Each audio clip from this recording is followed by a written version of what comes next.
Welcome to Drunk Bible Study. This show's mission is to read every single word of the greatest story ever told.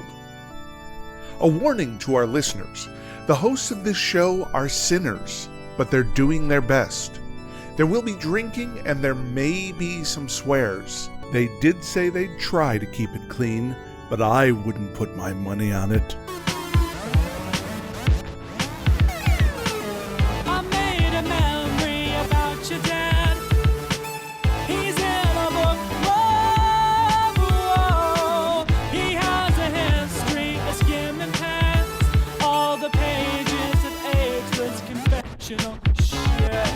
I'm Emily, and this is Drunk Bible Study, where my good friends Jase and Dedeker teach me, a born and raised atheist, all about the Bible. Jase and Dedeker, it is a good day. I don't know about y'all, but it is a really good day. How are y'all doing today? It's D-Day, and by D-Day I mean D-Day. Deuteronomy Day, and I also mean D-Day, which is maybe the day that Moses dies? Oh, snap, you're right. For sure. We're going to get him out of here. Oh, yeah. Emily has been rooting for this moment now for what feels like years. I realize it's not been that long, but...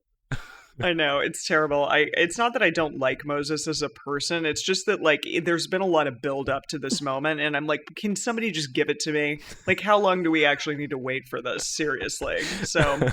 It's happening. It's all happening. Okay. It feels a little bittersweet to me. I always had a little bit of an attachment to Moses since I was a child. He never wanted this. He was just shy and timid and wanted to live a quiet life. I think he liked it eventually, though. I think he liked all the notoriety and the excitement and the fun times. I think he did. Yeah, it seems like he's blossomed into his role for sure. Because now he's got a captive audience where he's on his deathbed, but just talking about all these really ridiculous situations with and if you stumble across a nest, by the way, make sure you do this. I forgot about this. Well, it's funny because he used to stutter and not be able to talk at all. He's come a long way. Huh?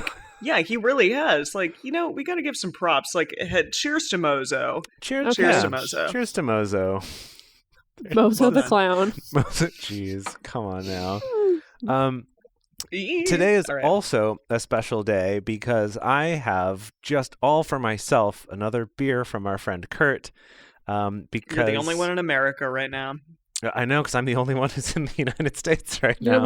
You're like those kind of selfish people where it's times have gotten really rough and you have to eat your own children, but I'm not going to share it with you. You won't even share it. Yeah, that's no. exactly what this is like right now. Yes, but in this case, I've brewed my babies into beer, or rather, someone else has brewed them into beer for me, and I'm not sharing it with anyone. So just real quick about this. The one I'm drinking is called the Hansa Teutonica, which is a Baltic porter. The Han Solo, they'll call it Han Solo beer. It's a Baltic porter, and it's named after the Latin name for the Hanseatic League, which is a fascinating group of traders who basically ran all of the trade in the Baltic Sea for several centuries. They even had their own legal system and armies, even though they weren't a country. Which is pretty fascinating. Wow. Anyway, Kurt... How does Kurt know all this stuff? Seriously. Because he's a nerd. Come on. He listens to this show. All right, fine. Touché. He's a guy who brews beer. Right. Yeah. I love it. Yeah. I don't say that to be disparaging whatsoever, Kurt. We love you. We totally love you. It's amazing. It does not surprise me that a man who is inspired to brew his own biblically themed beer also happens to know about the Hanseatic League. Yeah. So he, I guess, was inspired when he was in northern Germany and went to a museum learning all about this. And then once he finally made a Baltic porter, was like, I obviously got to name it after the Hanseatic League. Also, it was really fun getting to meet Kurt in person. I met him at karaoke here in Seattle last week. So jealous. I know. It was super fun. But he, immediately was telling me about, he's like, oh man, I was listening to your most recent episode the other day in the car, and my daughter kept having to ask me to pause it and now hold on, let me get this straight, and asking clarifying questions. I was like, that's so awesome. Super fun. That's what the spirit of the show is all about, you know? Drunk Bible Study. We don't want to give you a smooth listening experience at all. No. Pause that stuff, pause it, and Listener, talk about it. Be damned. That's our secret motto on Drunk Bible Study. Right. Speaking of listener be damned, what did we talk about last time? Oh boy. Yeah, was it a nest? Was there a nest? No, that was a long time ago. Okay. Wait. Let me look. I think there was a song. Do you remember a song? Wait, is this in here? Why circumcision is what you wrote about the bonus. Oh yeah, and there's a song. There was teasing about a song, but the song hasn't happened yet. Right. The song is what we're doing about to today. It's about to this happen. Is the song. We're about to read the song. Yeah. Oh, I have to read the song. That's a long-ass song that I have to read. Well, you have fun with that. Jeez. Mm-hmm. Okay, that changes my whole perspective and approach here. Well, all right. Now you're regretting... You read the rap last time, so that was a while ago. That's true. Okay, so Jase, so what are we reading today? So we're reading the very last 3 chapters of Deuteronomy, which is 32 to 34.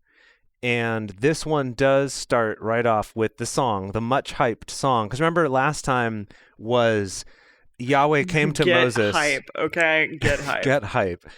So that Yahweh came to Moses and was like, yo, dude, I got this song. You got to write this shit down for me. And also like write the rest of the song for me. But dude, this is going to be a banger. It's going to be in everyone's ears. They're going to be so into this song. This is going to be the summer jam of 400 BC or whatever year this is. Oh God! Wait, Dedeker, what are you drinking?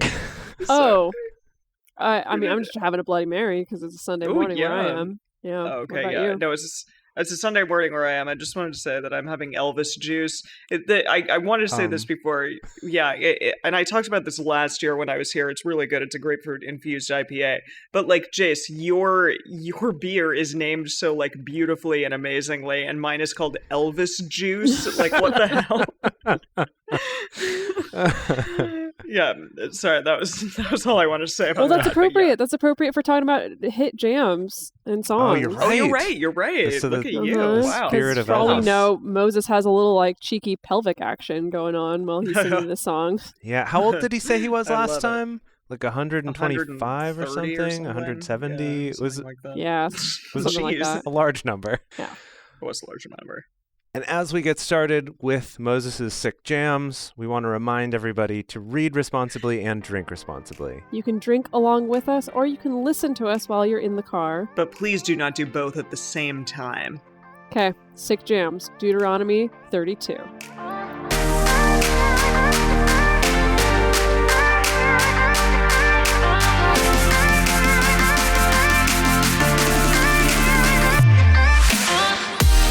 Give ear, you heavens, and I will speak.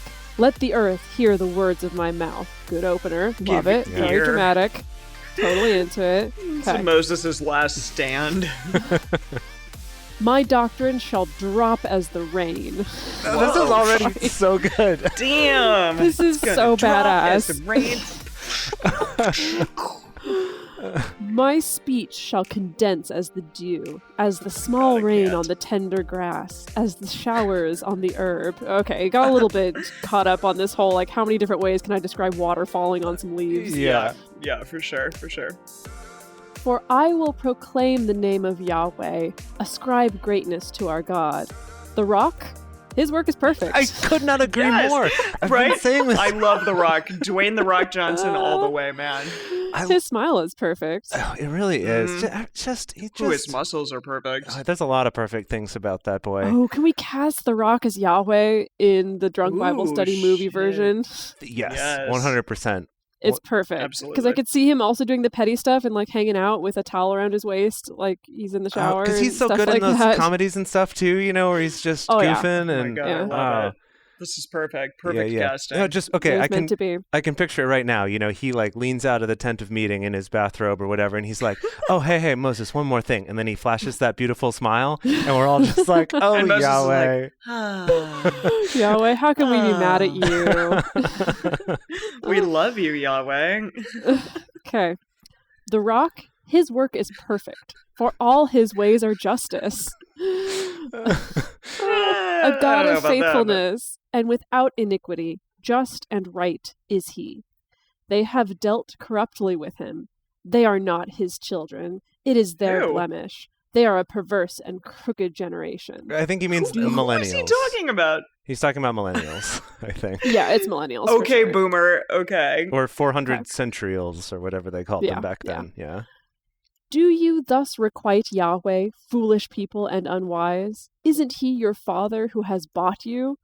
He has made you and established you. You got a little confused there. Yeah. Your father who has bought you like fathers bought do. all these kids. Yeah. Okay. Let's buy this kid and that kid. Okay. Remember the days of old. Consider the years of many generations. Ask your father and he will show you. Your elders and they will tell you. When the Most High gave to the nations their inheritance, when he separated the children of men, he set the bounds of the peoples according to the number of the children of Israel. Okay, all I got from that was an image of Clive Owen. I know. Yeah. I was trying hard to come up with a good Children of Men joke, and nothing quite came to mind fast enough. It's not a funny film. No. Alfonso Cuarón. But it's a beautiful film. Beautiful. No, but Clive Owen, he's good. Who can we shoehorn him into? What role in the Bible? Any one of them. He would have been a good Aaron. I was just thinking that. You read my mind. For some reason, I could see it. That would be a cool, different take on Aaron. I like that. Who's Moses, then? If Clive Owen is Aaron. Clive Owen. If Cloven Hooves is Aaron. Oh, God. I don't know. I've always pictured Moses I feel like Joaquin Phoenix could play Moses. He would play all the parts perfectly. He could play every part, whatever, and whatever. No, I was thinking what? Okay, let me pitch you on this. What about Benedict Cumberbatch as Moses? I could see that. I could see the big old beard. Well, yeah, 100%. Right? Like, because he can play that real awkward, but he can also play very confident, and you could kind of see his arc over the movie. I just always see him in Sherlock, and he's nothing but confidence. Nothing. All right, fine. But what about in Theory of Everything? No, not Theory of Everything. What's the other one that came out that year? That was Eddie Redmayne. No, the other one that came out that same year, The Imitation Game. Like, oh, okay. You know what I mean? Like, yes, yeah. Fine. Okay, just for future reference, I'm writing this down. Okay, good. Casting for our movie. Okay, so far we've got Yahweh being played by The Rock, Moses being played by Benedict Cumberbatch, Aaron being played by Clive Owen, and the Avenger. We're just gonna set this. We're just gonna set this in a world where I guess whitewashing isn't a thing that exists. Well, okay, boy. Sure, that's true. I mean, yeah, okay, fine, that's true. That's true. Well, The Rock is. This is a movie that we're not putting out for actual real world dollars, so we can do it in our minds, right? I mean, not yet. Not yet. Dedeker. Who else did we cast? The Rock, Benedict Cumberbatch, Clive Owen. Who else did we cast? Is that it? The Avenger of Justice. Oh, right. Jeremy Renner is the Avenger of Blood. The Avenger of Blood. That's what it was. The Avenger of Blood is that classic biblical role that everyone knows and loves. Jeremy Renner. Classic. Okay. I can see it now. The poster for Drunk Bible Study, the movie, right? And it's like Dwayne "The Rock" Johnson as Yahweh, and Benedict Cumberbatch as Moses, and then Jeremy Renner as the Avenger of Blood, and people are like, "Who? What? What?" Hey, that would inspire some people to read the Bible. I bet you. Yeah. Mm-hmm. Oh, we did. Oh, we also had Seth Rogen was going to reprise his role as the Hornet. Right, the Hornet. Yeah, the Green Hornet. Okay, Seth Rogen. Okay. Hornet of a non-determined color. Yes, okay. Right. Okay, well, I'm just going to save that. We can keep that as a running tally. Maybe we can rope in some of our people in our Drunk Bible Study fans and fellowship group to help us with some of that casting. Yeah, and we could recast a little bit too, kind of diversify the cast. I'm not opposed to that. Oh, yeah. This is just kind of like, this is like the pitching read. Yeah. What is it? When we're just spitballing with the producers, we're the high-powered Hollywood producers sitting in the room, just being like, who could we get? Who might be good? Let's just kind of put some headshots on a corkboard. Now bear with me here. We were thinking Dwayne "The Rock" Johnson as the part of Yahweh. Like, wouldn't everybody love that? Yeah, it'll put butts in seats. Exactly. Call up his agent right now. Let's do it. Let's do lunch. Let's-a-do lunch. Who doesn't want to play God at some point in their career? I have no idea. Okay. High... Yes, the song. We're still singing a song. Okay, really got thrown off by that Clive Owen thing. Verse 9. For Yahweh's portion is his people. Jacob is the lot of his inheritance. He found him in a desert land, in the waste, howling wilderness. Whew, gosh. Such words. Yeah. He compassed him about. He cared for him. He kept him as the apple of his eye. Oh, jeez. Yeah, true. As an eagle that stirs up her nest, that flutters over her young. He spread abroad his wings. He took them. He bore them on his pinions. Now I'm just imagining an eagle with a rock's face, just kind of fluttering above this nest. Oh, is this God? Is this God? Okay. Oh, okay. Hang on. And what did you think this was? I don't know. I don't know who it was. Well, but I didn't think of it as God, but I was like, oh, this is a metaphor for someone, but it's a metaphor for God. That makes sense. Right. But it's a simile, right? So it's just as an eagle that stirs up her nest, he spreads abroad his wings. Yeah. So Dwayne The Rock Johnson has wings. That I'm down with. I'm fine with that. Okay. Of course he does. We've put his face on a scorpion. Why not an eagle? Why not? Why not? It's true. Good Lord. Yahweh alone did lead him. There was no foreign god with him. Nuh-uh. Nuh-uh. He made him ride on the high places of the earth. He ate the increase of the field. He made him to suck honey out of the rock. Oh, boy. Oh, boy. Whoa, that's like he sucked honey out of himself? I don't know. This is a not capitalized rock. A normal ass rock. The small rock. He sucked honey out of it. He made he didn't. He made him to suck honey out of it. There was no choice. Okay. Yeah. He made him to suck honey out of the rock, oil out of the flinty rock, butter of the herd. I really hope those were two different words in the original and not just the rock and the flinty rock. Like rock in which you can make flint out of? I want to get to the end of this sentence, and then I want to see what the message has to say about all of this. Everything so far? I'll cue it up. I'll cue it up. Yeah, for from verse 13 to verses 13 and 14. Okay. I'm going to finish. Yeah. Okay. Butter of the herd and milk of the flock with fat of lambs, rams of the breed of Bashan, and goats with the finest of the wheat. Of the blood of the grape, you drank wine. Okay, want to hear it? Of the blood of the grape, you drank wine. What? Yeah. That's also like, ew, the grape is bleeding grape juice and you're drinking it? It wouldn't be the weirdest imagery we've had It wouldn't be the first time we got some kind of vampiric imagery. Oh, yeah. No, definitely not. At least it's wine this time. All right, verse 13. God lifted him on the hilltops so he could feast on the crops in the fields. He fed him honey from the rock, oil from granite crags. Ooh. What? Curds of cattle. That's not herds, but curds, like curds and whey. Like curds and whey, yeah. Curds of cattle and the milk of sheep. The choice cuts of lambs and goats. Fine Bashan rams. High quality wheat. And the blood of grapes. You drank, check this out, and the blood of grapes, you drank good wine, ! You drank good wine! You did, didn't you? You did. Actually, no questions asked. Maybe this is absurd, but I kind of want to say for once, I actually kind of like the World English Bible's translation better. I feel like it's a little more poetic in a way. Yeah, I could get that. I mean, oil out of the flinty rock is not the most poetic line I've ever heard in my life, but, you know. With that one exception, Verse 15, but Jeshurun grew fat and kicked. I have no idea who that is. Jeshurun? I have no idea either. Do you still have the message open? I do. It just says Jeshurun. Jeshurun put on weight and bucked. Oh, boy. I see. And bucked? Like a bucking bronco, Like a fat donkey? Yeah. You're right, yeah. I see. Just in Googling it, it's a poetic name for Israel used in the Hebrew Bible. Oh. Also, like, Yeshurun. I don't know how to speak Hebrew. Okay, I'm just going to call it Jeshurun. It starts with an I. Yeah. But Jeshurun grew fat and kicked. You have grown fat. You are grown thick. You are become sleek. Boy. You are become sleek, which I would think would be the opposite of thick and fat, and that's a little bit confusing. I think that he's becoming like a slick, like a big boy. What are they? The little the sea creature. I know. I have it in my mind. What are they? Emily's like sticking her arms out to the side. Otters? A manatee? No, like like an otter, but like the fatter otters. Are they sea like lions? A seal? Sea lions. Yeah, like a seal.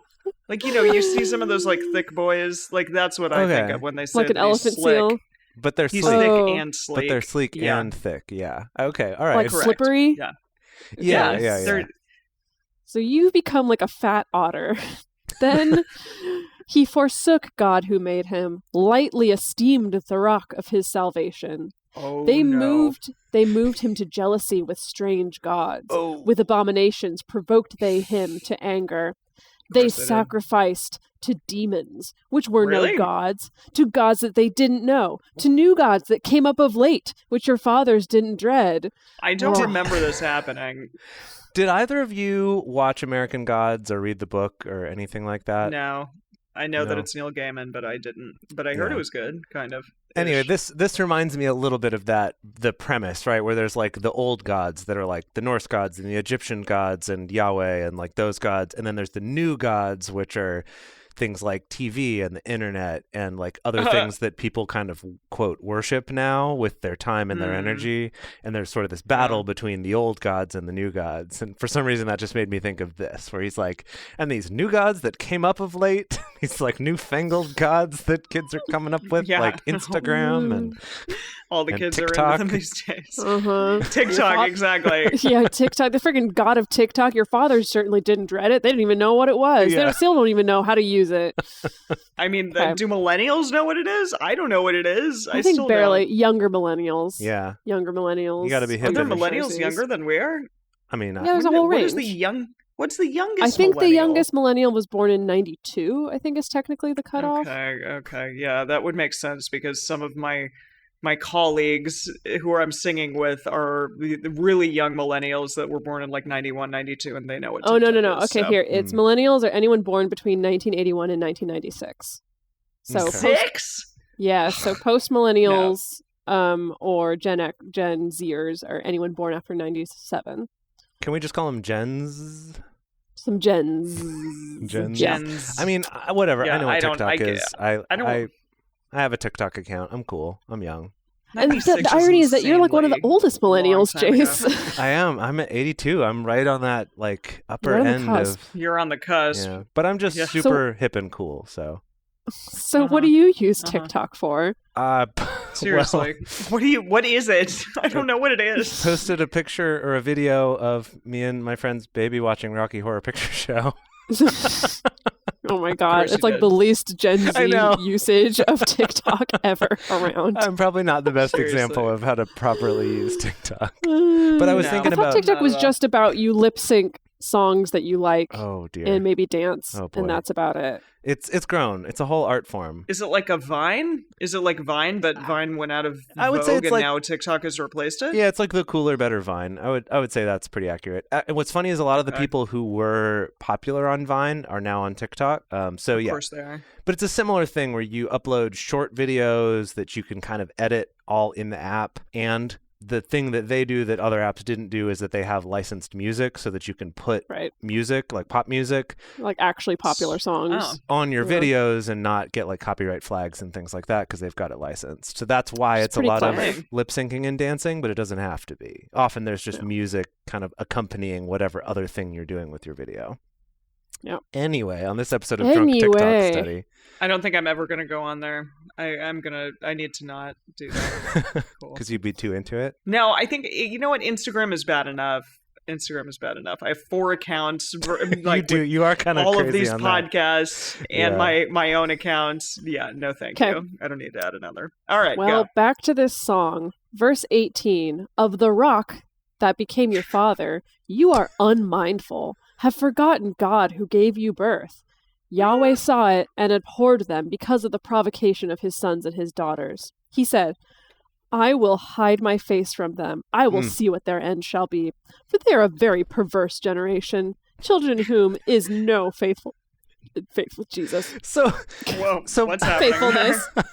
Sorry, I'm drinking a very spicy Bloody Mary, and it's it kind of bites back, as it were. I love it. I bloody bit back. I love drinks that bite back.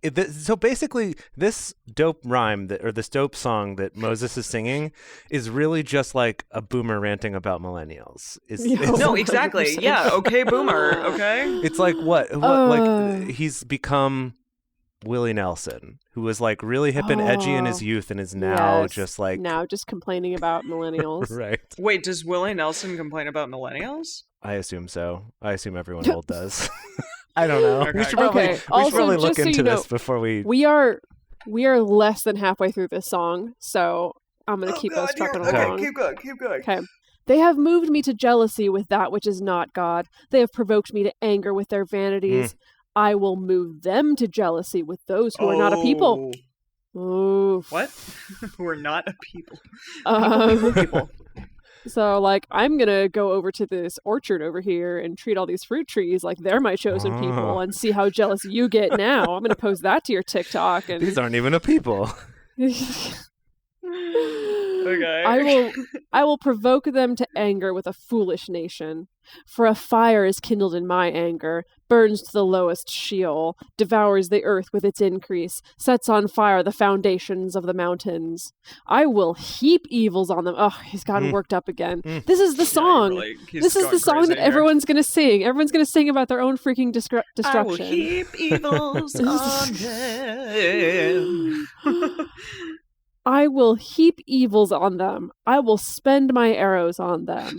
They shall be wasted with hunger and devoured with burning heat, bitter destruction. The teeth of animals will I send on them, with the poison of crawling things of the dust. Ew.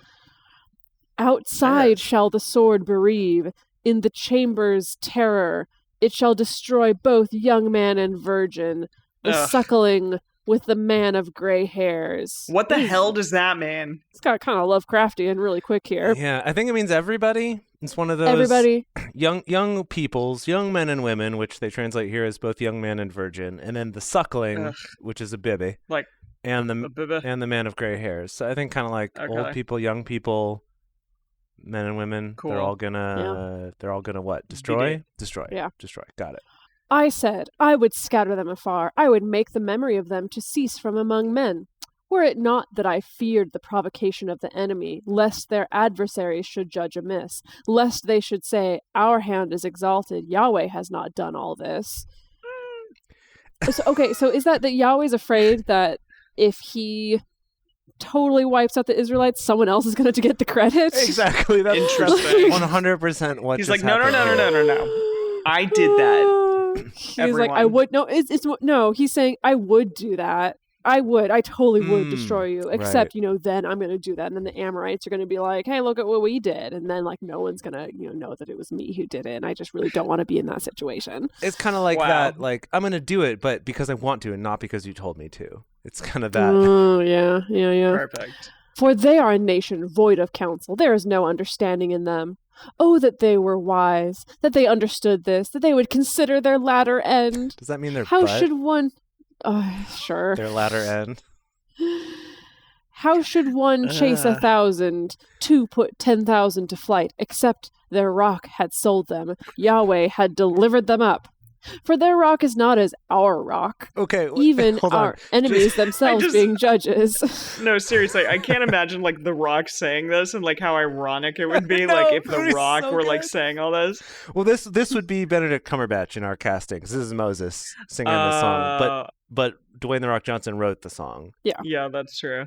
You know what we could do is one of those sort of music video crossfades, where like half the screen is big Dwayne The Rock Johnson saying it while like perfect. The other half of the screen is Moses. Yeah. I love it. I was just going to point out the capitalization, how sometimes rock is capitalized and sometimes it's not. And so here it's for their rock, lowercase, is not as our rock. Our rock, uppercase. Uppercase. Like, we're talking about Dwayne The Rock Johnson when we uppercase it, and we're just talking about normal ass rocks when we talk about rocks with lowercase.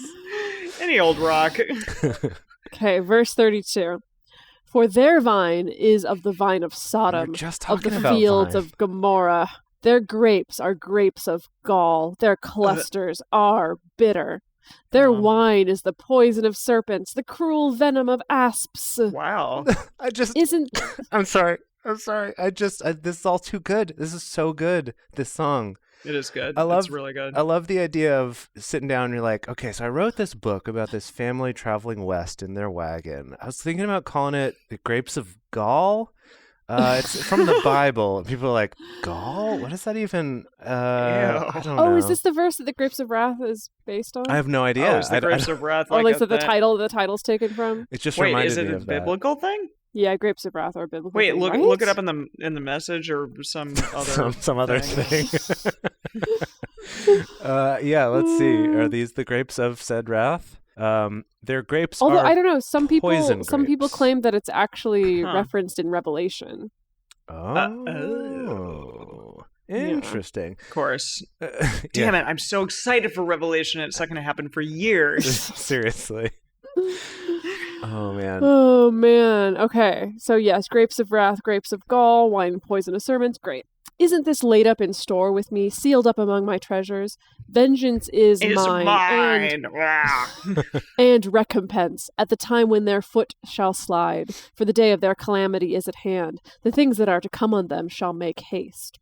For Yahweh will judge his people, repent himself for his servants. When he sees that their power is gone, there is none remaining, shut up or left at large. He will say... Shut up!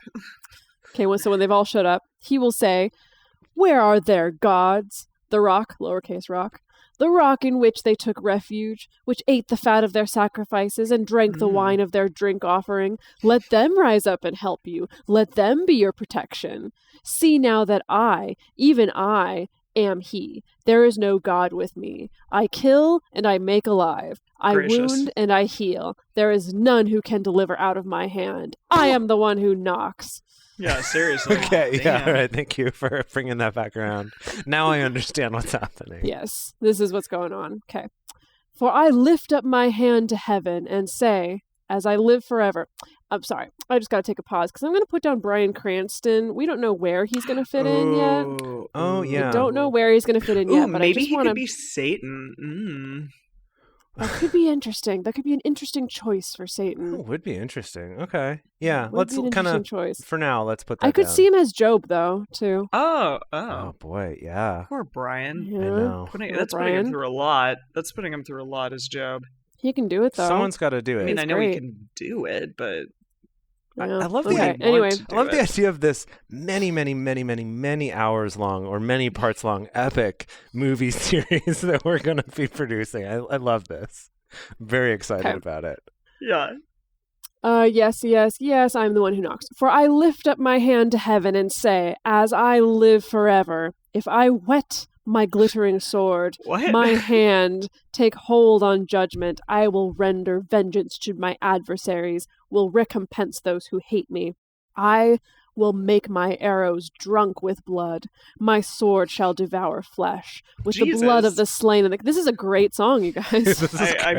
I love it. Very interesting. I love that God was like, Moses. Oh my gosh. I came up with the best thing ever. Can't you just don't even worry. It's going to be amazing. Everyone's going to be singing this one. Just trust me. My sword shall devour flesh with the blood of the slain and the captives from the head of the leaders of the enemy. Wow. Rejoice, you nations, with his people, for he will avenge the blood of his servants, will render vengeance to his adversaries, will make expiation. What's that? What's that word?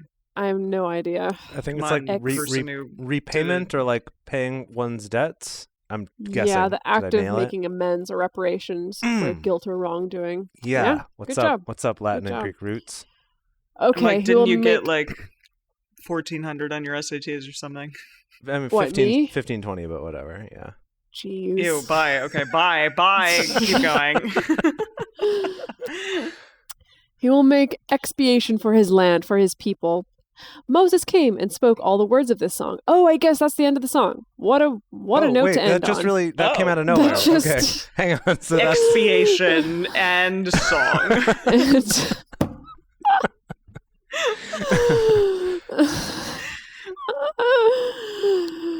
Wow. Okay. So, yeah. That was it. He will make expiation. That was the song, all right. For his land, for his people. Started high. Ended low. We started with imagery of like dew falling on grass and ended with, my sword is going to rip your flesh out and going to drink your blood and expiation. I mean, I have listened to songs that have a similar vein, right? Where it starts off kind of fun and then like gets real intense by the end. They're usually parody songs. Well, I mean, right now... Like Evanescence? Evanescence? What is her name? Evanescence, yeah, you got it. No, I mean, I guess what I'm thinking of is that it's the Japanese YouTube video with the penguin singing about like how nice their futon is, and then they get out of. It's a parody song. No, I know. Meaning like legit songs, genuine songs. Yeah, probably not as much. No, maybe a little bit. Okay. Can I read you? All right, we still have the message version of just those last couple verses here? Yes. Because this is pretty cool, actually. So starting from verse 40, I raise my hand in solemn oath, saying, I'm always around. By that very life I promise, when I sharpen my lightning sword and execute judgment, I take vengeance on my enemies and pay back those who hate me. I'll make my arrows drunk with blood. My sword will gorge itself on flesh, feasting on slain and captive alike, the proud and vain enemy corpses. And that's the end of the song? Jesus. Goodness. Okay, I gotta say, any song that mentions a lightning sword, that's right. That's a Grammy. Instagrammy. Instant Grammy. Instant Grammy. Yeah. For you music producers listening, just throw that shit in your song. Instant Grammy. Yeah. Lightning sword. I love it. And I like the idea of sharpening a lightning sword. Yeah. Too, right? How do you even? Yeah, you can't. I mean, it's electric boogie woogie woogie, so you can't like put it on like anything that's going to conduct the electricity. I'm sorry. Yeah. Do you sharpen it? Okay, but that reminds me of. Do you remember in the original Fantasia where they had that bit that was like the centaurs and all the Greek gods and the cherubs and stuff like that? Do you remember this? Uh-huh. That I remember Zeus. I prefer Fantasia 2000, but sure. They're both they great. both got their merits. They're both great.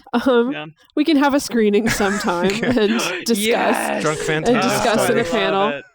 But I remember that Zeus, I always loved in that film that when Zeus starts throwing the lightning bolts, that for him it really is just these like objects he just like kind of tosses around. Right. You know, like there's that moment where he's getting into bed and he like suddenly gets pricked because there's like a lightning bolt in there and he just like knocks it off his bed and it's just like whatever. Goodness. I always liked that it like, you know, he's so powerful you can sharpen the lightning sword. It doesn't matter. It doesn't matter. You're all good. Okay. All right. Okay. End of the best song ever. Moses came and spoke all the words of this song in the ears of the people. He and Joshua, the son of Nun. Did he go to each of them? Did he and Joshua go to every single person? He's like... And every single person is like, well, this is a little conceptual at the end there, but okay, great. Yeah. No, so I'm imagining, though, it's like a huge concert, right? Everybody showed up. Because this is like the big I like farewell concert. Yeah. And then also... Farewell, Moses.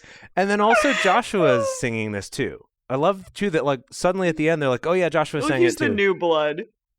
Oh, see, I kind of like it like the end of Sound of Music, where it's like the concert, but like the Nazis are there, like getting ready to shuffle them away. Oh wow. Okay. So it's like like this farewell concert. Right. But then wait, but who's Joshua of Nun then in this? Oh, probably Maria, I guess. I don't know. But he sticks around though. They only take away Moses. Wait, if he's Maria, then would and all the Israelites are all the little Von Trapp children. But who would Moses be? Would he be Captain He's Von clearly Trapp? Captain Von Trapp, obviously. Okay. Christopher Plummer. Okay. Hello. Oh, can you write him down real quick? Okay. So this is what, like the vintage old version? Moses. Oh yeah, okay, so he's old Moses is Christopher Von Wait, Plummer. so young Moses is Benedict Cumberbatch. Okay, hang on. So young Christopher Von Plummer is old Moses is Christopher Plummer. I could totally see that. They could play each other. Yeah, I could see it. Okay. Love it. We still got to find a place for Bryan Cranston. We'll keep that on the back burner. Okay. Oh, don't you? He'll be around. Maybe Job. Maybe Job. We'll see. Okay. We'll see. Or Joseph or Joshua. I don't know. We'll see. Oh yeah, we haven't cast Joshua yet, huh? Yeah. Okay. Well, we haven't really gotten to know him. Yeah, exactly. We've got a whole book about him. Okay. But anyway, so Joshua was apparently singing like backups on that or something. Yeah. So this is like one of those things where like an older rock star pairs up with like a young new pop star to do a show together. You know what I mean? Beautiful. Like I can't think of a good. It would be like Tony Bennett and Lady Gaga. Beautiful. That's it. Oh, yes. Yeah. There you go. There it is. Yeah. Joshua's Lady Gaga. Okay. Can I pitch? Yes. Can I pitch you that Joshua of Nun played by Lady Gaga? I think no. I'm sorry. Okay, we're in the pitch meeting. We can put it out there, but I'm just saying we need to get to know this character a little bit more. You're right. A little bit more development before we can make Joshua decisions. Okay. Okay. Yeah. Moses made an end of speaking all these words to Israel. He said to them, "Set your heart to all the words which I testify to you this day, which you shall command your children to observe to do, even all the words of this law. For it is no vain thing for you." Sorry, my brain saw it as, "For it ain't no vain thing for you." Okay. For it ain't no vain thing for you, because it is your life, and through this thing you shall prolong your days in the land where you go over the Jordan to possess it. Yahweh spoke to Moses that same day, saying, "Go up into this mountain of Abarim to Mount Nebo, which is in the land of Moab, that is over against Jericho, and see the land of Canaan, which I give to the children of Israel for a possession. And die on the mountain where you go up, and be gathered to your people, as Aaron your brother died on Mount Hor, and was gathered to his people. Whoa. Because you trespassed against me in the midst of the children of Israel at the waters of Meribah of Kadesh, in the wilderness of Zin. Because you didn't sanctify me in the midst of the children of Israel. For you shall see the land before you, but you shall not go there into the land which I give the children of Israel." I'm sorry, man. That's pretty rough, you know? Well, Emily, yeah, that's kind of effed up. This is the answer to that question that the woman asked you at the restaurant. Remember, she asked you, like, did you learn why, Moses? And this, like, Yahweh spells it out super clear zos here. So it was. So, okay, what did he do? He trespassed against him in the midst of the children of Israel. I don't remember when this was. The waters. It was the waters thing where Yahweh told him, "Go speak to the rock to produce the waters." And instead of that, Moses went and struck the rock. And I mean, I'm sorry, like, you know, there are two ways of producing the same thing. But he, like, did the wrong one. Yeah. He did the wrong one. Yes, and Yahweh never let go of it. Yeah, he did the wrong one. You didn't sanctify me in the midst of the children of Israel? Yeah. I'm assuming that's the same thing, that he didn't command it out just by speaking, that instead he hit it. And anyone can make water come out of a rock by hitting it. But, like, obviously, true power is if you can just talk to the rock and go, "Yo, water now, please," and it does it. So, you know, Yahweh probably worked a while on that thing. You know, he'd been practicing, got it all down, and then he's like, "Moses, do this." Moses didn't do it, and then Yahweh was like, "Okay, cool, this thing I prepared all this time for, that would have been my big break into show business, and now you've ruined it." Okay. All right. Amazing. Well, that was the end of the chapter. That's it. Oh, is this? Yeah. Am I next? Yep. Is this me? It's you. Okay, here we go. Deuteronomy 33. This is the blessing which Moses, the man of God, blessed the children of Israel before his death. He said, "Yahweh, come from Sinai, rose." Came. Yeah. Yep. Thank you. This beer is strong. Kurt did warn me about that. Yeah. He said, "Yahweh came from Sinai, rose from Seir to them. He shined forth from Mount Paran. He came from the 10,000s of holy ones. At his right hand was a fiery law for them." What is 10,000s of holy ones? Yeah, what is like, he were there multiple about? holies and he was, like, the most holiest of holy? Oh, that is holiest strange. Of holies. That is a weird. Anytime they reference, like, or even hint at the multiplicity of divine beings, that is always a confusing day. Exactly. What does the message say? It says, or anything else say? Yeah, the message says, "He radiated light from Mount Paran, coming with 10,000 holy angels, and tongues of fire streaming from his right hand."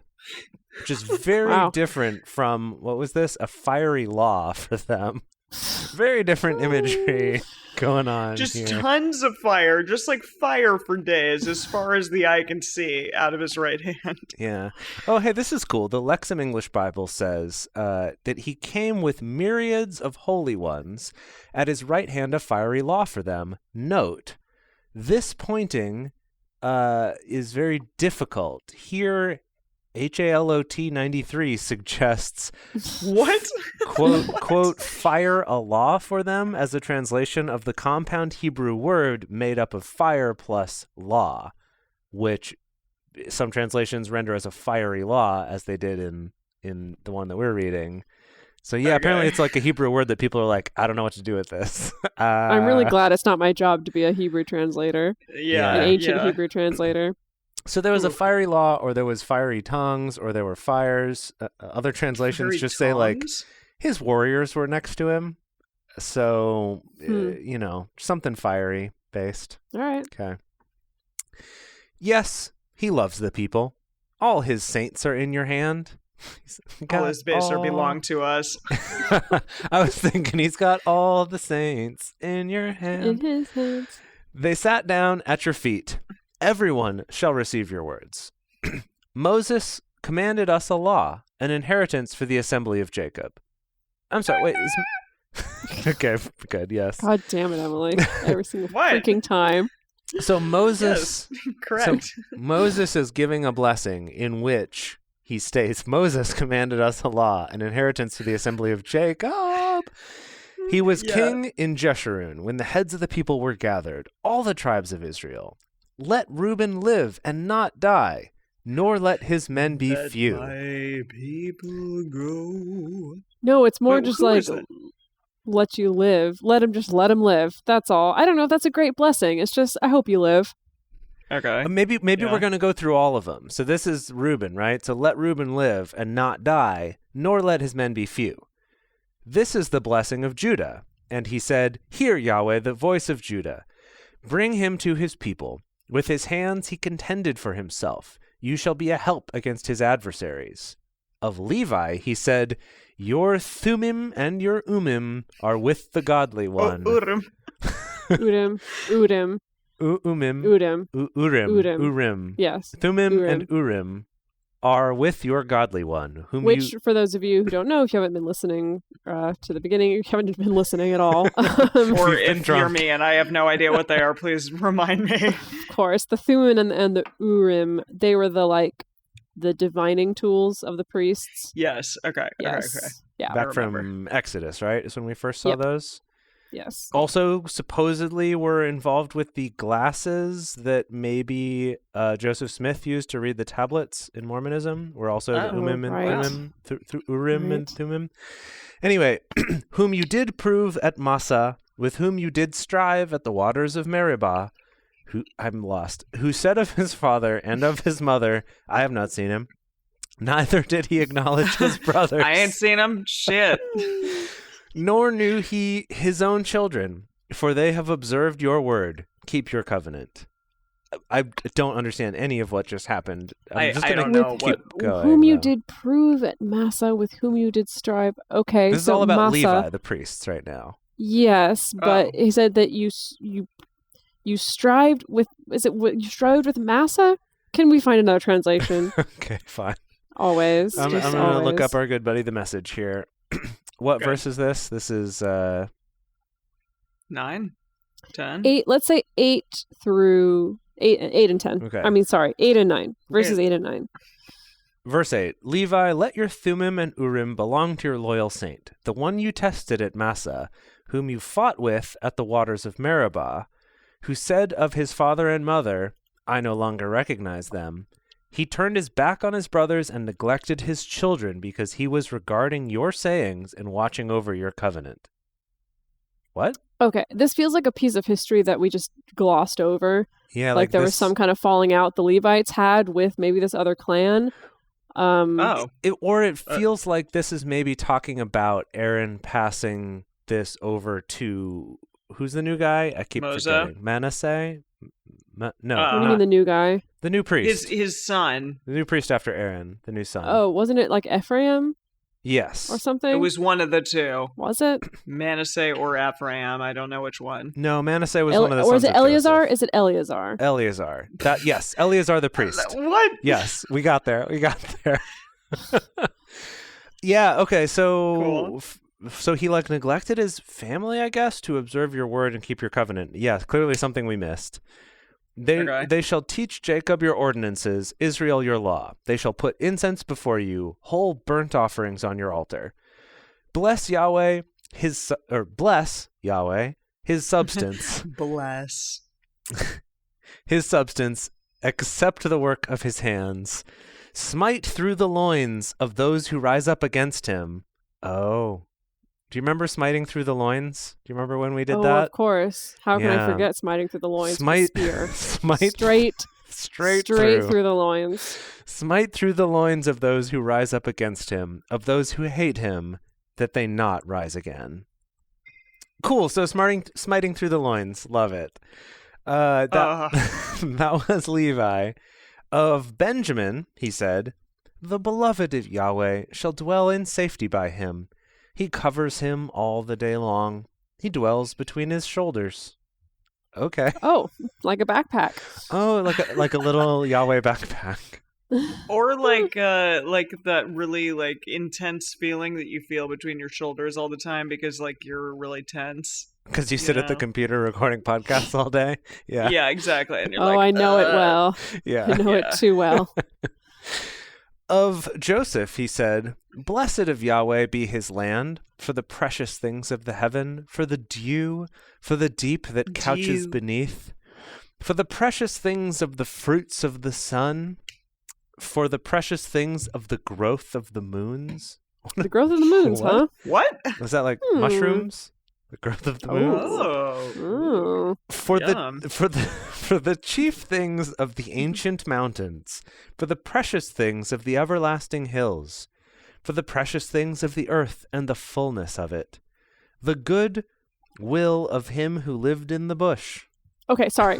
Pause. I'm just saying, if I'm Reuben, literally all Reuben got was, I hope you live.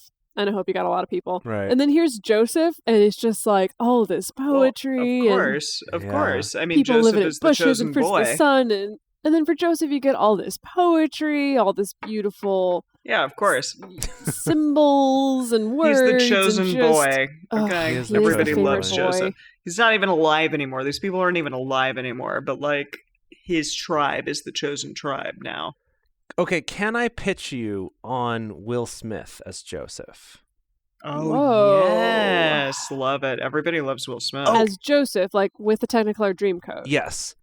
Check it out, though. One of Will Smith's kids can play young Joseph when he's getting sold off, and then Will Smith plays the older one. That would be so cool.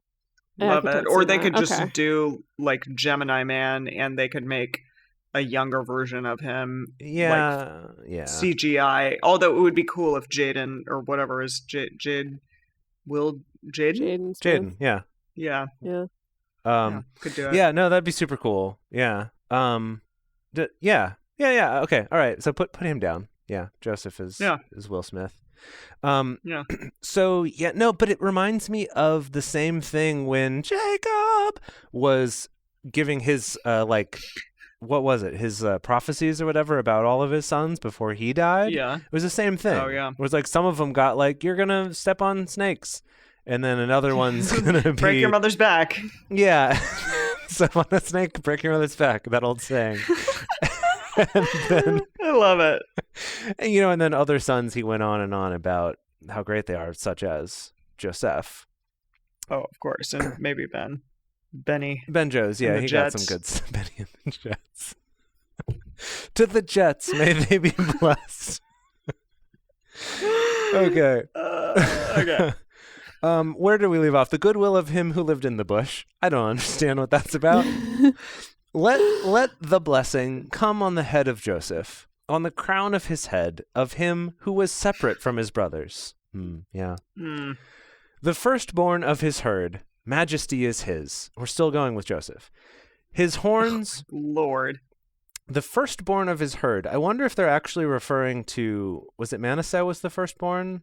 And then the other kid was the other one? Joseph's herd? Yeah. So remember Joseph's tribe got split into two? There was Manasseh and Ephraim? No, that was the Levites. Yes, Ephraim. Yes. Wait. Because Aaron's son is Eleazar. Yes. Okay. Yeah, we covered this just a second ago. Thank you. Oh, thank you, Kurt, for this beer. See, Dedeker, I am not the only one who doesn't know what the hell we're talking about half the time.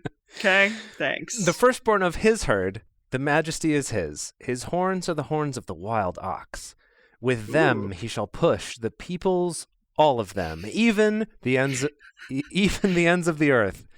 They are the 10,000s of Ephraim. They are the thousands of Manasseh. Okay, got it. If I just read a little further, would have gotten covered. Of Zebulun, he said, Rejoice, Zebulun, in your going out. Issachar, in your tents. And that's it, by the way. Issachar, go back go to your room. They shall call the peoples to the mountain. They shall offer sacrifices of righteousness, for they shall suck the abundance of the seas, the hidden treasures of the sands. I'm sorry. I don't know about all y'all, but I do not want to suck any seas, and I do not want to suck any sand. Listen, this is sad to me because we are like sucking the abundance of the seas. We're making the seas all sad and sick. Yeah. And, God called it. Not only did God call it, he told them to do it. He encouraged it. Yeah. Yeah, I don't like that. I don't like that, God. Okay. Well, was he encouraging it? Or, this is Moses now. Was he encouraging this, or was he just kind of prophesying? I don't know. Come on, everything that Moses says is because of God. Well, I mean, right? That's what he wants us to think, yeah.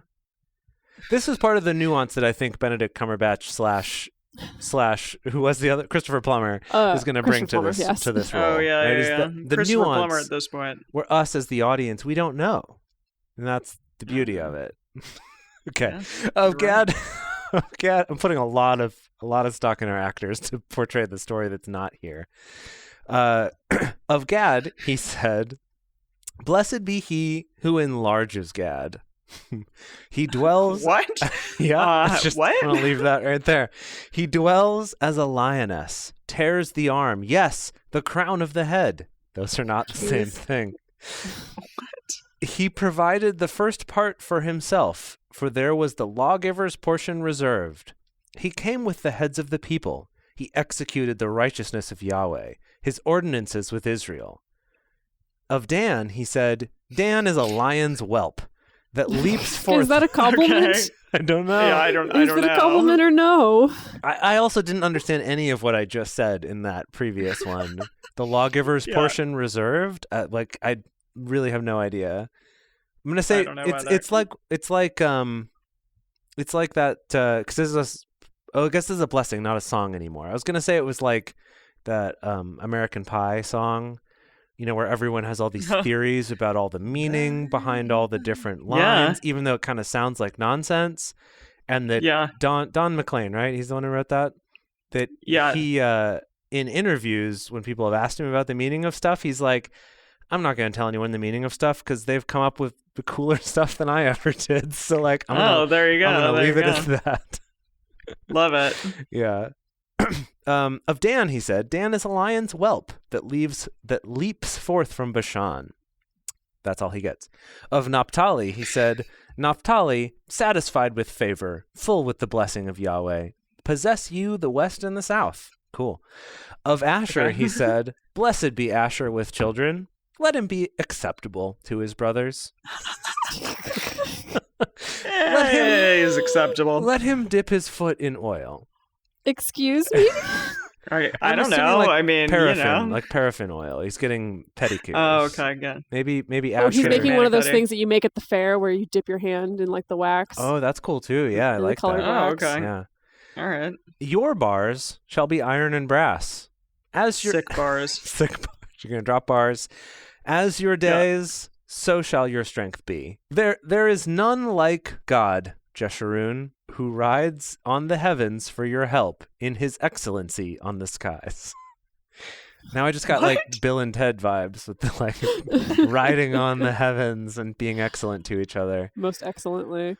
The eternal God is your dwelling place. Underneath are the everlasting arms. With arms wide open.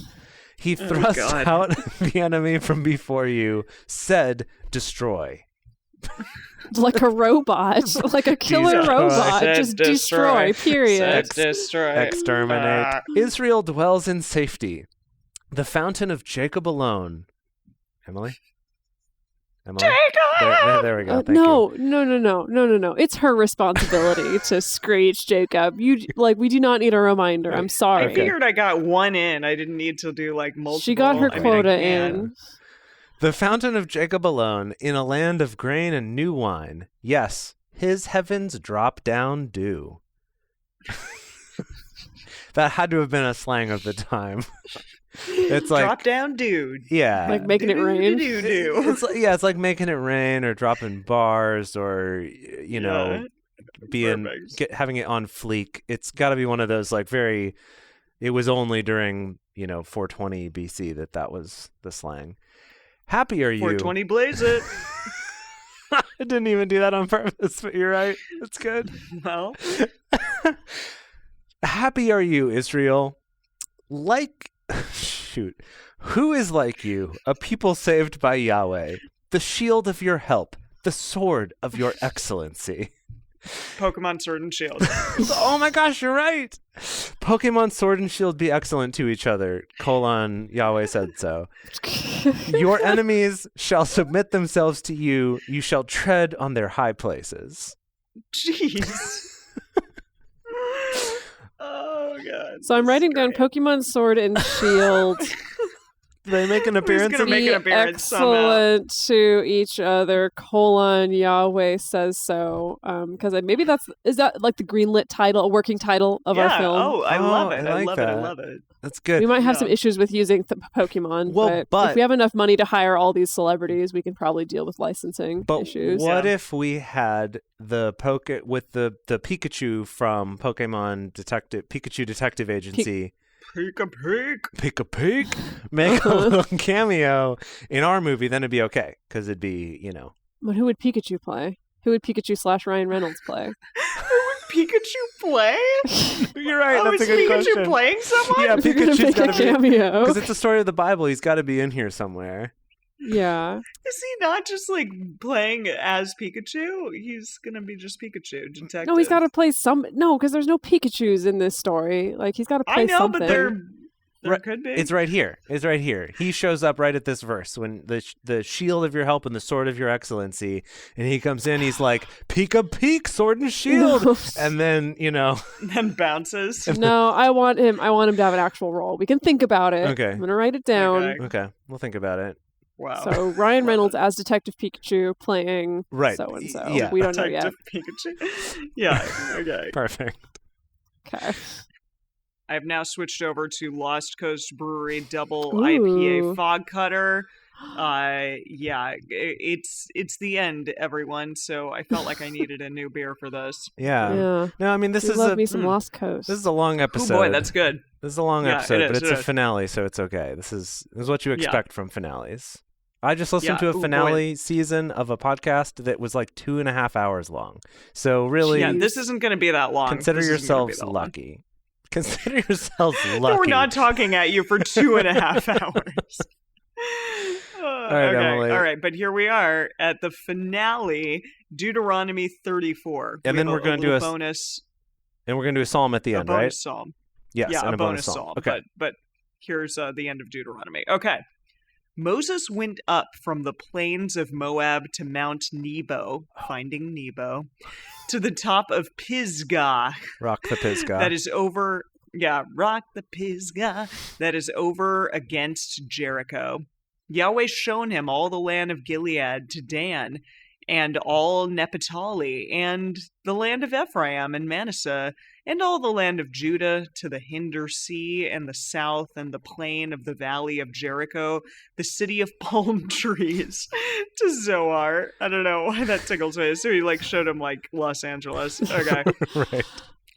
Yahweh said to him, "This is the land which I swore to Abraham, to Isaac, and to Jacob, saying, I will give it to your seed. I have caused you to see it with your eyes, but you shall not go over there." Let me reiterate, Moses, in case you forgot the first 75 times. You're not going. You're going to die. Got it? Cool. So Moses, the servant of Yahweh, died there. Oh, what? That was Emily, really wow. Anticlimactic. This is your moment, Emily. This is the thing you've been looking forward to for months. I know. Raise a glass to Moses. Jeez. So Moses, the servant of Yahweh, died there in the land of Moab, according to the word of Yahweh. He buried him in the... I'm sorry, for a minute I was like, he buried himself in the valley? How did he do that? He got a plot of land and dug it up and then threw himself in and was like, okay, I'll put this over me and then I'll die eventually. Wait, so Yahweh buried him. Interesting. Okay. Did he? Well, that's what it seems to be, right? I don't know. Yahweh said this, and then it just says he buried him. It's got to be Yahweh burying Moses. Whoa, that's very specific and nice. This is a cool. Okay. Picture this. This is a cool moment in the film, right? Where we've all seen Dwayne "The Rock" Johnson through this whole thing, and we've wondered, is he real? Can anyone else see him? Is it only Moses that sees him? That sort of thing. And then here we have this very intimate, touching scene with the two of them, where Christopher Plummer dies, and Dwayne "The Rock" Johnson is burying him, but we still are left with that question of like, who buried him? I don't know. Was it The Rock? I don't know. Did this ever happen? Like if a Moses gets buried by Yahweh in the forest and no one sees it, did it happen? Kind of a thing. Yeah, great question. I don't know. Well, apparently he did. So he buried him in the valley in the land of Moab over against Beth Peor. But no man knows of his tomb to this day. Oh, there you go, Jase. There you go. Who knows? That's what I'm saying. Yeah, I love how they have this contingency plan. Like whoever wrote this was like, yeah, just in case, like somehow the seas shift or something, and like trees get planted over the grave. We're just gonna say that nobody knew where the hell it was. Yeah. Okay.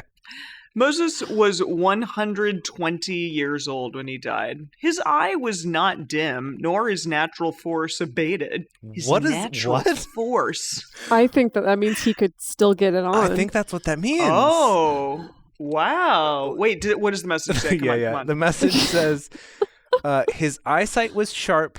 He still walked with a spring in his step. Which I still think could be a euphemism. That still means the same thing. I'm really curious if there's any other translations that seriously natural force.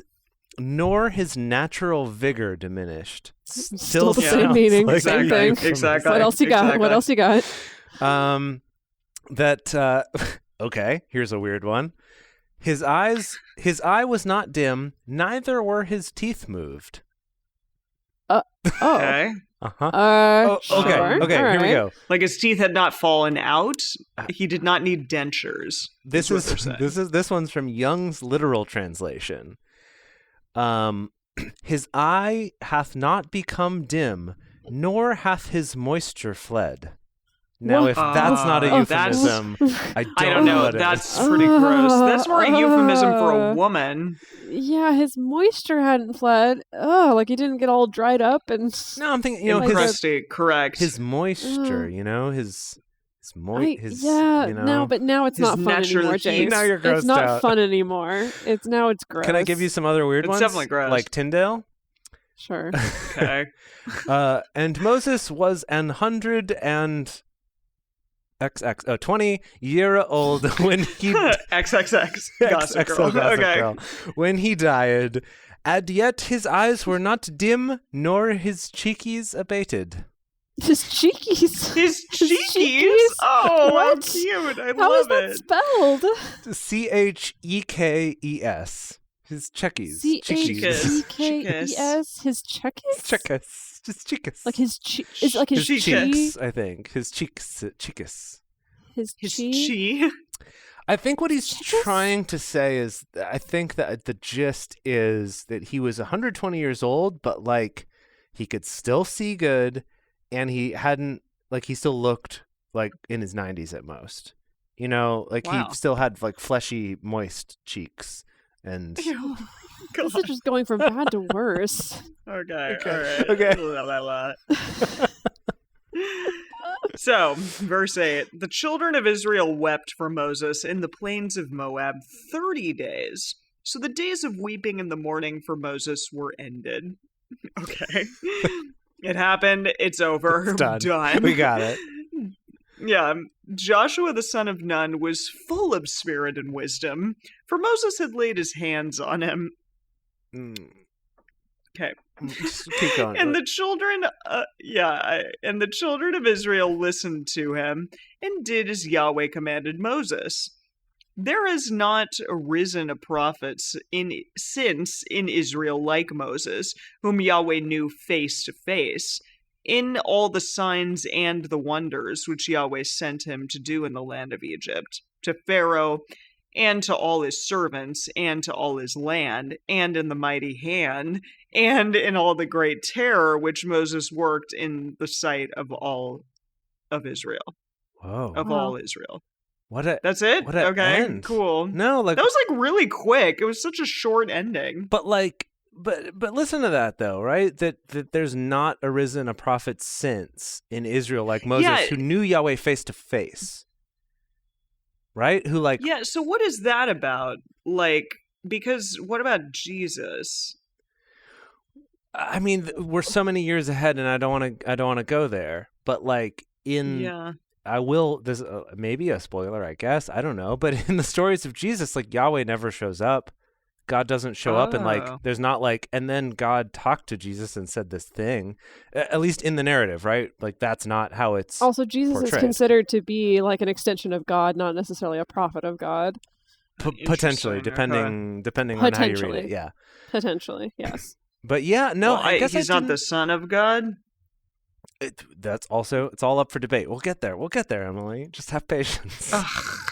Emily's like really eager to force Jesus into all these things. It's like Revelation and Jesus. Emily, like those are the two things. She's like, I want to get to these. How many years is it going to be before we get there? Like, let's not talk about that. Let's not run the numbers on that. Let's not talk about that. Okay. Let's just be in the moment here. And Emily, you have a psalm to read us now, right? Yeah, Psalm 91. All right, I don't know what's going to happen here, but we're gonna see.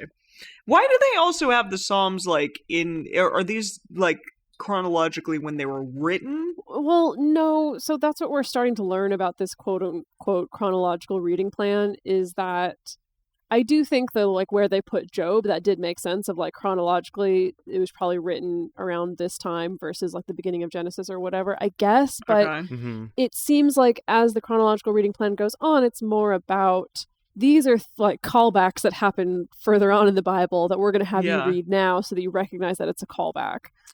Right. Okay. So like with this psalm, this might be something that later on was a song that referenced something about what we just read, or maybe it was written at this time, but like we don't really know that. We don't know. Yeah, definitely. I think it's highly unlikely it was actually written at this time. I think it's just that this psalm references so the events that we just read about. So interesting. Okay. So what I'm hoping for here is that the psalm is like a better written version of the song that Yahweh gave Moses to sing to everybody with Joshua. Oh, okay. Well, we'll see. Okay. I guess we'll find out. So sing it for us. Here we go. I'm not going to sing it.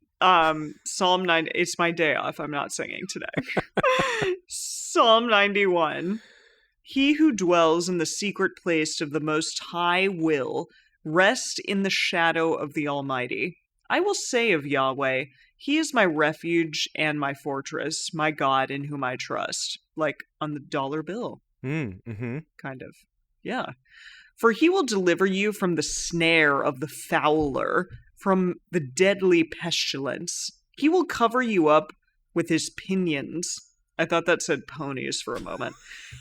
Under his wings, you will take refuge. His truth is a shield and a buckler. You will not be afraid of the terror by night, nor of the arrow that flies by day, nor of the pestilence that walks in darkness, nor of the destruction that wastes at noonday. 1,000 may fall at your side, and 10,000 at your right hand, but it will not come near you. You will only look with your eyes, and see the reward of the wicked. For you, Yahweh, are my refuge. You have made the Most High your habitation. No evil shall happen to you, neither shall any plague come near your dwelling. For he will give his angels charge. Angels. No, it was so beautiful and so smooth up to that point. It's great because my littlest brother, when he was a tiny baby, was already like messaging me on AIM or whatever it was, because kids these days, am I right? Anyway, because you're the oldest of the millennials. Yeah, yep. I am the oldest of the millennials, and he would write to me in messages calling me like his angle, meaning you're my angel. About like if I did something nice, he'd be like, oh, my angle. And anyway, so anytime I hear that, I just think of him when he was, gosh, he must have been, I don't know, 8 or something when he was sending these. It's very cute. That's very sweet. I love it. So yeah, that's what happened right there. Yes. For he will give his angels charge over you, to guard you in all your ways. They will bear you up in their hands, so that they won't dash your foot against a stone. So that you won't dash. So that you won't dash your foot against a stone. You will tread on the lion and cobra. You will trample the young lion and the serpent underfoot. Okay. Because he is set. Sorry. I can understand like trampling on a serpent. I'm like, I get it. It sounds dangerous, but I get it. But like trampling a lion? Like what? That's probably not something you want to like be engaging in at all. I don't know. Because he has set his love on me, therefore I will deliver him. I will set him on high because he has known my name. He will call on me, and I will answer him, and I will be with him in trouble. I will deliver him and honor him. I will satisfy him with long life and show him my salvation. All right. Aww. Yeah. We did it. End. I got a little bit of like a Breakfast Club vibe at the end. Like I will. How so? I will be with him in trouble. Okay. It's like we're all in detention together, me and Yahweh, and. Oh, that's cute. You know. Who's playing Molly Ringwald in this scenario? Ringwald, obviously. Yeah, no, she's still playing herself. But who's Yahweh? I guess you know what I love it. I love it if Yahweh is Judd Hirsch. No, I was thinking actually Yahweh would be. Oh gosh, I'm blanking on his name. The Hall. Anthony Michael Hall. Yes, thank you. That's the one. I got you. Yahweh is Anthony Michael Hall. Wouldn't that be cool? He's like the timid little kid. Can I be Ali Sheedy? I love her. I am her. Yeah, no, I'm into it. Yeah. So see, I remember when, I felt like Dedeker was Molly Ringwald, and I was Ali Sheedy, and Jase was, I don't know, you were probably Emilio Estevez, let's be honest. Okay, so this will be our cameo in the movie, right? Cool. Great. During this psalm, when we have this like weird reference, this weird, we'll call it an homage to be artsy, but this weird homage to the Breakfast Club where Dwayne "The Rock" Johnson, I guess, is still playing the part Yahweh of Yahweh. Or is he playing Judd Hirsch? Right, but then we're the other kids who are in detention while he's Anthony Michael Hall, and we're all there in this Who's sort of Anthony Michael Hall? Yahweh, that's Yahweh. That's The Rock. We're really okay, sorry. We're really losing the thread here. Okay. I'm really getting confused. My movie apparently is much more like art school, film school. 100%. Yeah. Sounds about right. But with like Hollywood level budget and star power behind it. So great. Right. Perf. So basically I'm like gosh, I'm drunk. I can't remember names now. Emily, who's that director that I don't like who has big actors play stupid stuff? Terrence Malick. Thank you. That's Terrence the one. Malick. I'm like the Terrence Malick. I've become Terrence Malick. Making weird artsy movies. Let's not ever become Terrence Malick. But I will say that thank you, everyone. Thank you for being on this Deuteronomy journey with us. It's been a time. It's been fun. It's been not fun at times. It's been a little awkward at times. But you know what? We got there. We are through another book. And I always feel like we've accomplished so much once we get to this place. It's really incredible. It is a good feeling. Yeah. Yeah, it really is. So what's next? Joshua. Is Joshua considerably shorter? We're through the Torah now, too. So, wow. Look at that. Yeah, we finished. This is it. This is, right? We said this is the finale of Deuteronomy. It's also the finale of the Torah. It's the finale of the Torah. The finale. Joshua is going to be 1, 2, 3, 4, 5, 6, 7 episodes. Whoa. That's like nothing. Okay. Yeah. That's nothing in comparison, nothing. right? It's nothing. How many episodes was Dude's? We did 1, 2, 3, 4, 5, 6, 7, 8, 9, 10, 11, 12 episodes. Okay. Just for some perspective. So almost half. Yep. Yeah. Wow. All right. Whew. I'm looking forward to this breakneck pace that we're going to have with Joshua. Yeah. And we just got the like passing of the torch, right? It was like Eric Clapton doing a show with Justin Bieber, and like now Joshua, the Justin Bieber of this show, is showing up, and now we get a book about him. Maybe that's not very nice to Joshua, but I mean, I don't know. Maybe Justin Bieber's fine. I don't know. I love little Justin.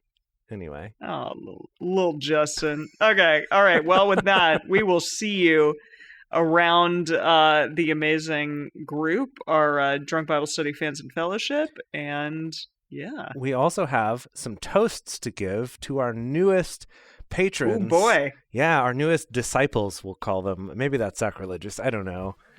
No, yeah, our newest disciples. The first one, this one, is to Michael. Michael, oh my goodness. Thank you. Thank you so much. Yeah, exactly. Isn't that a John Travolta? Was he Michael? He was, yeah. Good callback. Yeah, there you go. Well, thank you. Thank you, Michael, for being our angel and being amazing. And supporting our show. We so appreciate it. Cheers, so here's to you. Cheers to Michael. Yeah. Clinky. Cheers to Wait, Michael. I got it. Clinkety. There's that Foley you're looking for. Thank you. And then we have another toast as well. We need to give a shout out and toast to Angie, who has also said hi to us in our Drunk Bible Study Fans and Fellowship group. Also an angel. Yeah, like Angels Michael and Angel Angie. I love this. Okay. All right, cheers to you, Thank Angie, you so as well. much. Thank you so much for Cheers. supporting. All right, and speaking of which, we were just talking with Angie in our Drunk Bible Study Fans and Fellowship Facebook group, which is open to everybody. If you love the show, come there and check it out on Facebook. Drunk Bible Study Fans and Fellowship, where we share memes and random observations and little jokes, and maybe we'll get your input on who we should cast in this Drunk Bible Study movie. If you yourself want a toast on the show, then sign up to become one of our parishioners at patreon.com/drunkbiblestudy. Thank you for joining us for Drunk Bible Study today. If you want even more, including ad-free episodes, early releases, and those personal toasts I talk about, become a patron at patreon.com/drunkbiblestudy. If you enjoyed the show, take a moment to subscribe, and then write us a nice review on iTunes or Stitcher, letting other people know what you like about it. Find us on Twitter at DrunkBibleCast, on Instagram at DrunkBibleStudy, or send us an email to info@drunkbiblestudy.com. Drunk Bible Study is created and produced by Emily Matlack, Dedeker Winston, and me, Jase Lindgren. Our theme song is Book Club by Josh and Anand from their album Home of the. The theme song for the Book of Deuteronomy is Truth in the Stones by Kevin MacLeod. For more information, visit us at drunkbiblestudy.com. I made a memory about your dad. He's in a book club. Whoa. He's got a history of skimming past all the pages of ageless confessional shit. I thought about it.